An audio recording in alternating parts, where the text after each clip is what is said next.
m'enregistrer, tu m'envoies ça par... On était avec Ada Eyi au Nigeria. Vous voyez comment la belle Ada Eyi était apprêtée, genre congratulations. Elle va aller célébrer le wedding.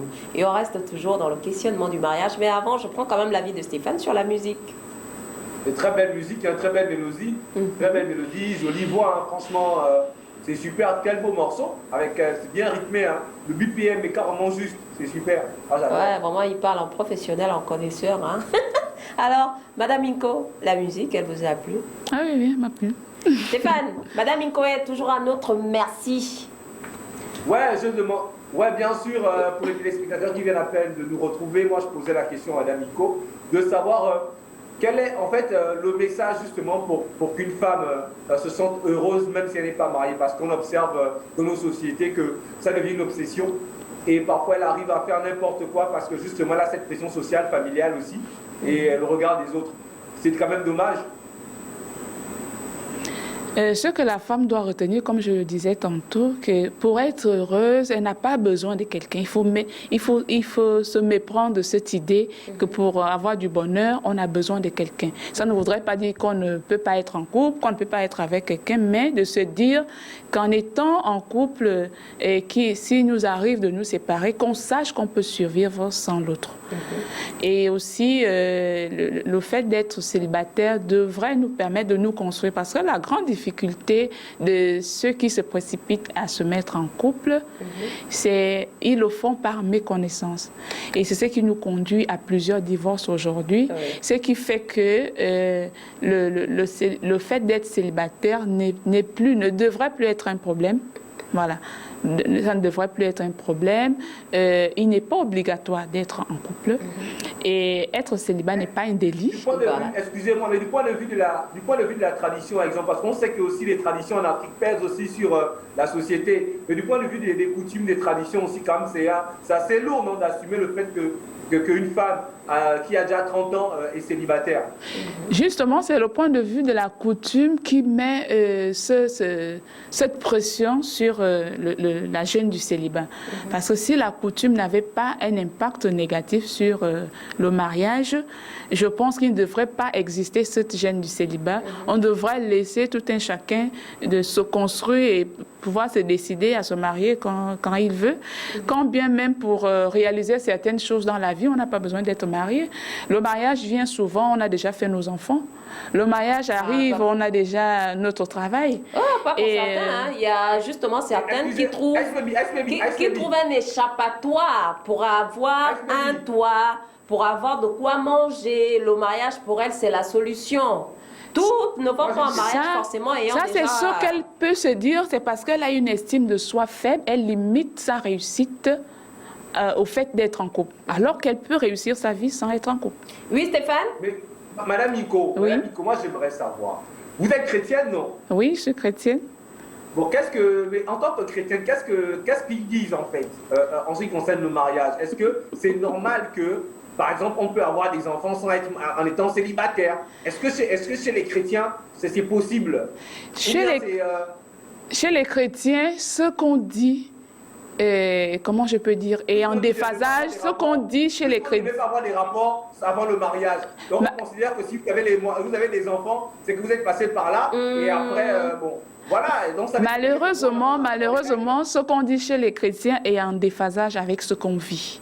Pour la plupart des couples, le mariage vient après avoir vécu un certain nombre d'expériences, après avoir vu même les rapports sexuels, après avoir fait des enfants, après avoir consommé le mariage proprement dit. En ce moment, lorsqu'on va à l'église, avec les célébrants, avec la valeur qu'on accorde au mariage, ça nous conduit à une célébration proprement dite. Donc on est toujours en déphasage avec ce que la religion dit.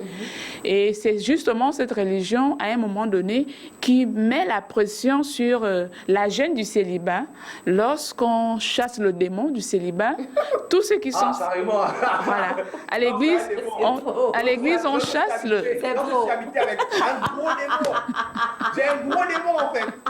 À l'église, on chasse le célibat, le démon du célibat. Donc, tous ceux qui sont là célibataires se culpabilisent. Et au sortir de là, ils sont en quête effrénée du mariage, peu importe ce que ça va leur coûter, mais il faudrait qu'ils soient en situation de mariage. Il y a aussi une certaine catégorie de femmes. Il y a celles qui ont été mariées auparavant. Oui. Et puis, l'expérience ne s'est pas avérée positive. Elles ont divorcé. Bon, je ne sais pas si c'est... Bon, je remarque que parmi ces femmes, il y a celles qui deviennent même... En fait, elles s'en fichent maintenant du mariage, quoi. Et comment est-ce qu'on peut décrire ces femmes-là? Vraiment, le mariage n'est plus une quête vraiment effrénée. Comme je le disais, le mariage n'est plus... le mariage, être en couple n'est plus obligatoire. Justement, beaucoup plus de femmes préfèrent être célibataires que d'être dans un mariage toxique. Bon, c'est dû aux déceptions, aux expériences. Ça peut être dû, oui, parfois c'est dû aux expériences. C'est pourquoi aujourd'hui, les gens sont beaucoup plus libres à divorcer lorsqu'ils ne trouvent pas leur compte dans le mariage. Donc, ils choisissent. Donc, il y a beaucoup plus de célibats par choix. D'accord. Oui, que ceux qui sont célibataires sans le vouloir. Se limitant à notre environnement en Afrique, est-ce que pour une jeune femme, le mariage peut vraiment être perçu comme une solution à un problème quelconque? Oui, pour une jeune femme, ça peut être perçu comme une solution. C'est en fonction du vécu de tout un chacun. Depuis la naissance, quelle est la représentation qu'on a toujours eu du mariage au sein de la famille. Et parce qu'il a toujours été vu qu'auparavant, une femme qui avait toutes les qualités, qui a fait ses études, qui travaille, qui a toutes les choses qu'il faut pour être heureuse, il lui manquait toujours quelque chose pour qu'elle se sente comblée. Alors que ce n'est pas forcément vrai. C'est pas forcément vrai. On peut toutefois être comblé, même si on n'est pas en couple. D'accord. Stéphane, on va conclure avec la dame et la libérer déjà. Non, mais c'est important. Moi, je pense que c'est important. C'est bien.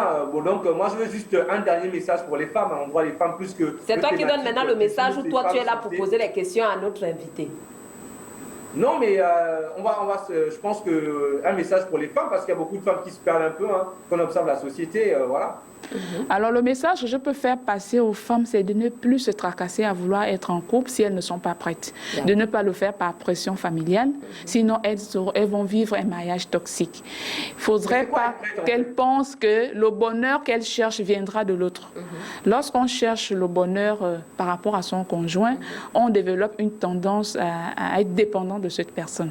Alors que le bonheur vient de nous-mêmes, de la valeur qu'on donne à notre vie. De répondre à la question, il me vient encore à l'esprit une dernière question cette fois-ci. Après, vous allez conclure, d'accord? Alors, vous parliez de mariage toxique. Ouais. Quand est-ce qu'une jeune femme peut s'estimer, quand peut-on estimer être véritablement prête pour se marier?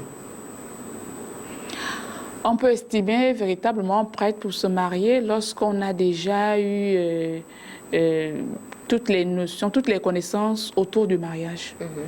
Déjà, savoir qu'est-ce que c'est le mariage. Oui. D'abord ça, qu'est-ce que c'est le mariage, qu'est-ce que j'envisage vivre dans le mariage et comment choisir la personne avec qui je vais me marier.